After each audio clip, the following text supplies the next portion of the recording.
बिहार विधानसभा की कार्रवाई 2 बार हंगामे के चलते स्थगित करनी पड़ी।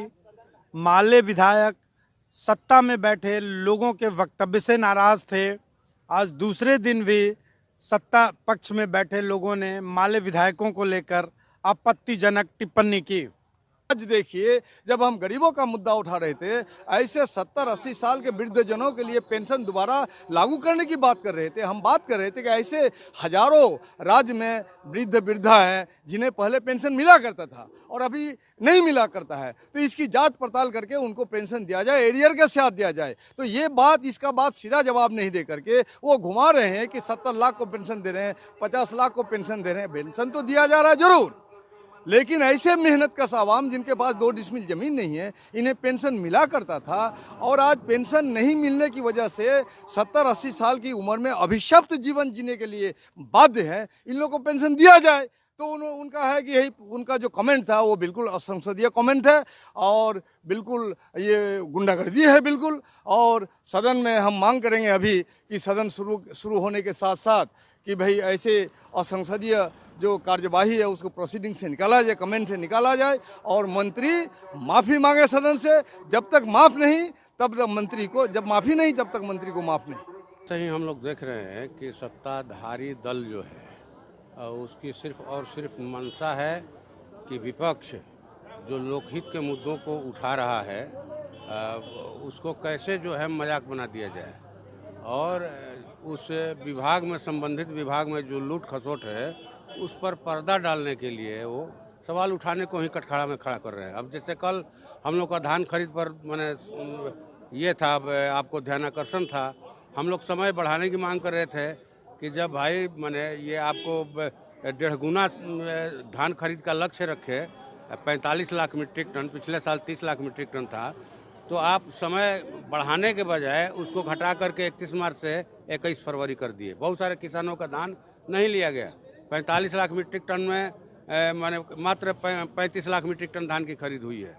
तो माननीय सहकारिता मंत्री जी ने कहा कि हम माने समय बढ़ा करके बिचौलियों को और व्यापारियों को धान खरीदने का मौका, धान बेचने का मौका नहीं देंगे। किसान का धान बिका गया, तो किसान तो 1 करोड़ 8 लाख मीट्रिक टन धान पैदा किया था, क्यों नहीं खरीदा आपने?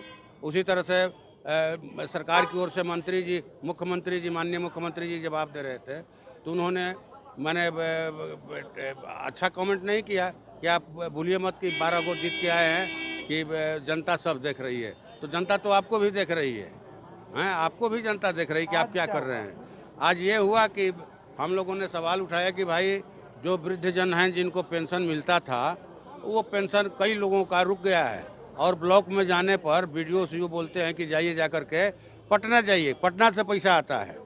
तो हम लोग यही व्यवस्था चाह रहे थे कि कम से कम तमाम जिलाधिकारियों को बिहार सरकार निर्देशित करे कि अगर किसी का वृद्धावस्था पेंशन नहीं जा रहा है खाते में तो उसको मैंने हल करने के लिए आप कोई व्यवस्था, कारगर व्यवस्था कीजिए, जिलाधिकारी को निर्देश दीजिए। तो उन्होंने कहा कि आप लोग यह करें कि लोगों के हाथ में नगद जो जिस दर से पैसा दिया जाता था वो दीजिए, और आप लोग पैसे का क्या करते हैं हम लोग जानते हैं, तो यही लोग ज़्यादा ईमानदार हैं। हमने ऐसा कुछ भी नहीं कहा। उन लोगों का मांग था कि पहले पेंशन की राशि नकदी मिलता था, इसको हम लोगों ने समाप्त किया है, माननीय मुख्यमंत्री जी ने समाप्त किया है और अब खाते में राशि जा रही है। और यह व्यवस्था इतना सुदृढ़ है कि लोगों को कहीं कोई कठिनाई नहीं होता है। प्रत्येक माह में प्रखंड में जाने की भी आवश्यकता नहीं होती है, सीधा उनके खाता में राशि चली जाती है। और इस व्यवस्था को अच्छा समझते हुए भी इन लोग चाहते हैं कि नकदी लोगों को मिले, हाथे हाथ लोगों को यह राशि मिले। और मैंने सिर्फ इतना ही कहा कि इससे बहुत सारे लोगों को लाभ पहुंचता था, तो मुझे लगता है कि इस पर लोगों को थोड़ा सा दुखती रग पर हाथ चला गया, इसलिए ये लोग हंगामा कर रहे हैं। अब कहने के लिए वो लोग कुछ कहेंगे, सच थोड़ा कड़वा लगता है, इसलिए उन लोगों को लगा हम। वाम दलों के विधायक सत्ता पक्ष से आज नाराज दिखे। सदन में दिन भर हंगामा चलता रहा। विधायकों का आरोप था कि हम जब जनहित के मुद्दे उठाते हैं तो सत्ता पक्ष की ओर से ऐसे बयान दिए जाते हैं जो अलोकतांत्रिक है और ऐसा करके हमें हतोत्साहित करने की कोशिश की जाती है। सहयोगी अशोक के साथ रंजीत, ईटीवी भारत, पटना।